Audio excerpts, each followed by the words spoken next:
Rishishringan came to Ayodhya. Rishishringan is a Rishi, he's a Shringan. That means he is an epitome of spirituality, a great realized soul.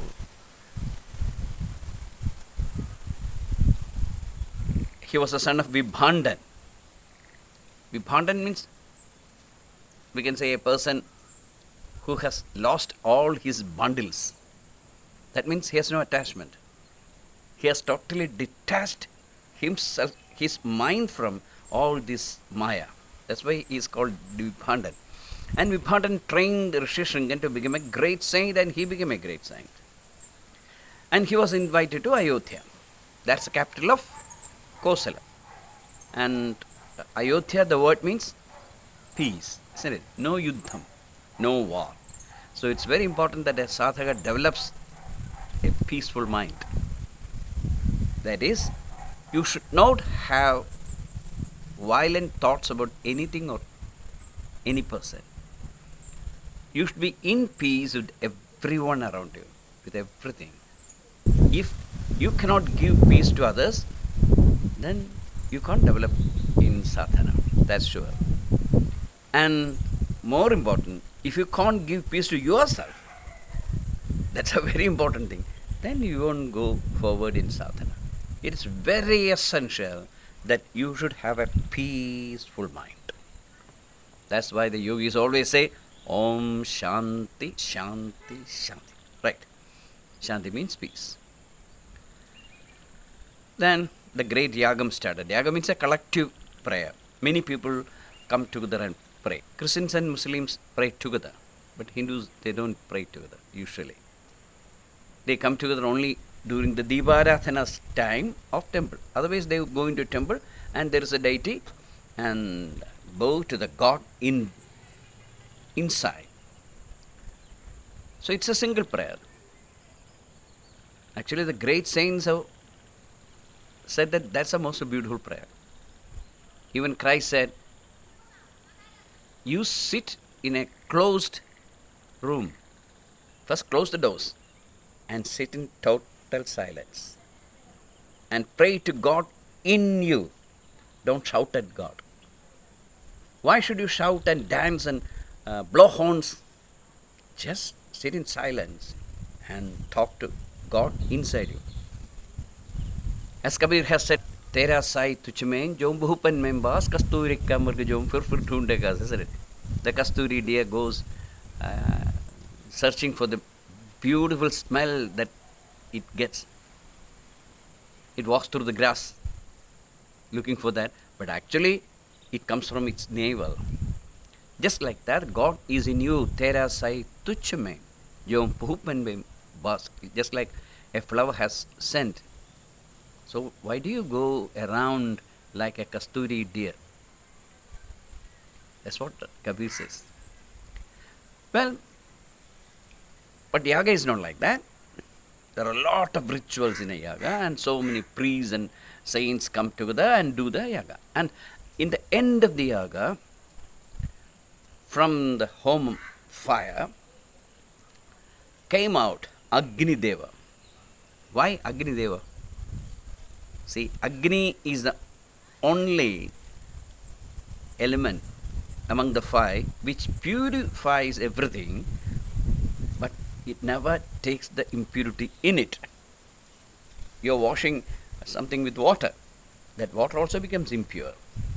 But fire, it cannot be impure.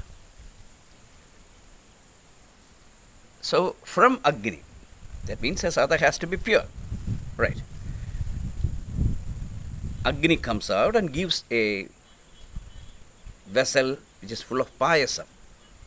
In Sanskrit, it is called Kshiranam. Kshiram, milk. Annam is rice, isn't it? Annam. It is made of rice and sugar and milk. Okay. So that's why they call it Kshiranam.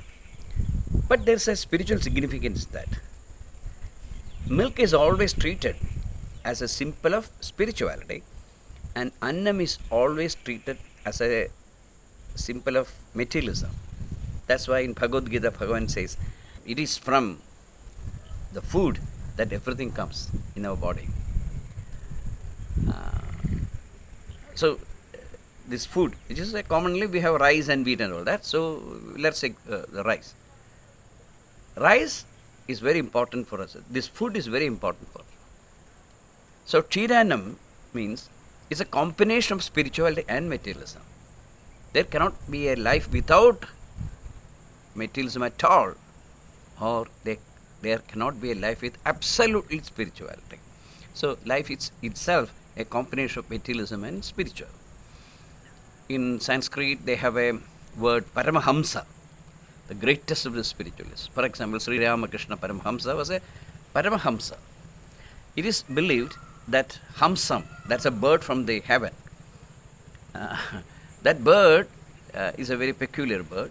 If you give water and milk together to that bird, it will drink only the milk in it. That is, a Paramahamsa has risen up to such a state that he will have only spiritual thoughts, only spiritual feelings, only spiritual thinking, like that. He will look at each object seeing only the spiritual nature of it. That is a Paramahamsa. It's a very, very, very difficult position. People can reach the level of a Paramahamsa only through very strict and very deep sadhana. Okay, so that is milk and rice, Chiranam. And then Agnideva gives this Chiranam to Kaikeyi.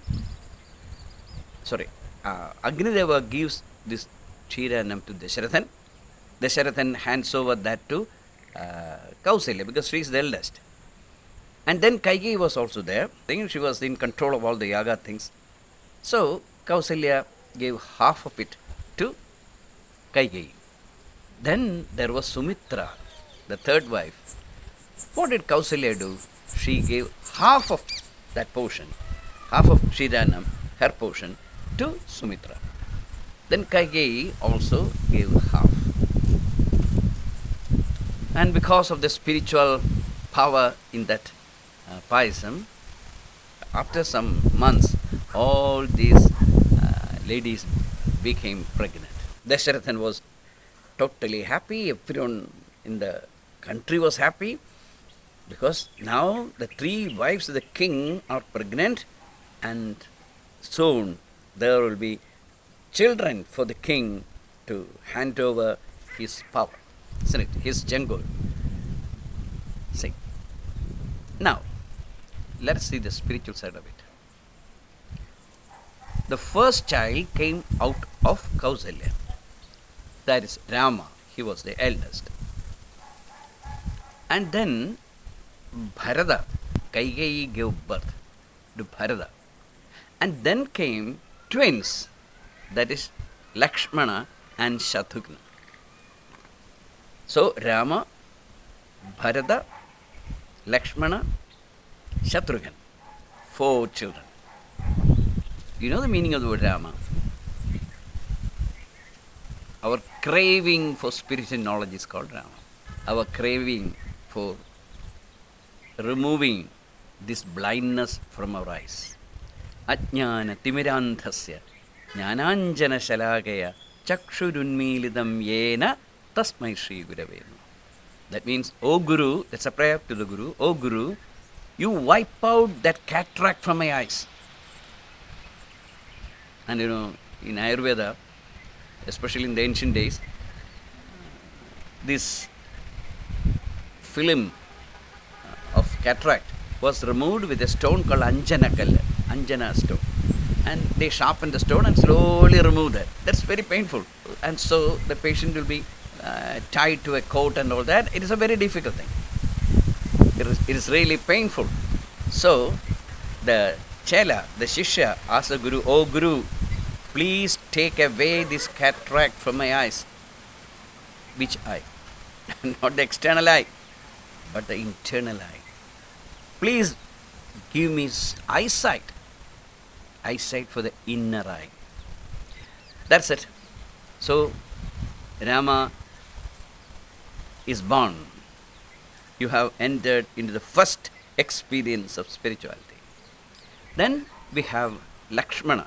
Lakshmana is always a very close associate of Rama. You should have a focus point. I want to do that. I want to become like this. I want to do this service to the world. It's a focal point. 99% of the human beings have no focal point. They just grow. So they just float in the water of time. But there are a few who swim. Unless you have a total knowledge and focus on a particular thing, you won't be able to achieve great things, great values, great life. So there is Lakshyabodha. You are conscious about your Lakshyam, your aim. Then comes Bharata. He is a son of Kaikeyi, administration capacity. To rule, the power to rule, that is Bharata. And Shatrugna. Shatrugna doesn't mean the capacity to obliterate your enemies. Not that. Not killing your enemies or defeating your enemies, but obliterating, wiping out that hatred in you. No Shatru, no enemy. You should not have any enmity towards the people you fight. Yes, people will be your enemies, but never have that feeling of enmity. Always, even when you fight with love. And that's a very, very difficult thing. As Bruce Lee in his film Enter the Dragon teaches a student, when he fights, he says, there is anger in your eyes. Never get angry. An angry man makes mistakes, he says. That's it. Never get angry.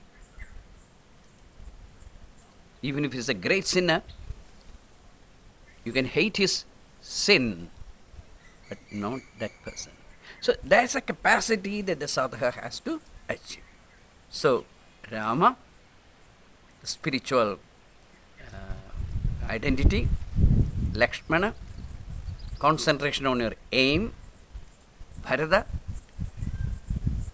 the capacity to rule oneself, taking control of all the senses, and then Shatrugna, a person, he is a son of Sumitra, a person who has no enmity at all. A sadhaka has to attain all these qualities. We will continue the next episode. Please subscribe, please share, please like.